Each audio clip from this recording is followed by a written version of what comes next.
Now, we've already talked about negative feelings and how important it is to name the feeling we're experiencing. Now, let's talk about the three main negative feelings. We have sad, mad, and scared, or it could be afraid, but we're going to go with scared. Sad, mad, scared. So those are core feelings, you could say. They're kind of like very basic emotion words. But within each of those, there are many, many nuances that we could choose from. So let's just take one example. Let's just go with, scared. Consider that. Now, maybe it's actually confused. Maybe we're feeling helpless. Maybe it's anxious. Maybe we're embarrassed. Those can all be nuances of scared. Now, somebody's embarrassed, maybe another person's discouraged, and that's okay. It's whatever you're going to call it, whatever you name it. Now, if you're from a different culture, if you speak a different language, you may have more than one word necessary to express the feeling. It just depends on the language, just depends. So whatever it takes to name that feeling, even if it takes 2 words to do it, it's totally fine.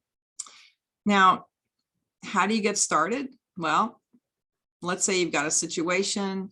All right, how do I feel? Start with the 3 core negative feelings. Am I sad? Am I mad? Am I scared?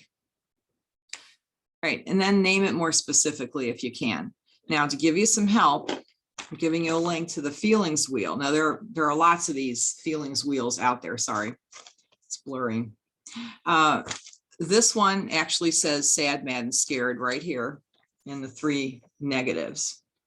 Now, keep in mind now, take these with a grain of salt, because some of these words are actually judgment words, and we're not talking about judgment words. For example, here's one that says rejected. Now, you may be feeling rejected, but that's a judgment. You're assuming somebody else is rejecting you, so it depends on somebody else. Now, if you run into a situation like that and say, well, I don't know what I feel then, well, just ask yourself, okay, I'm feeling I'm rejected. Well, how does that make me feel? Well, that might make me feel, I don't know, discouraged.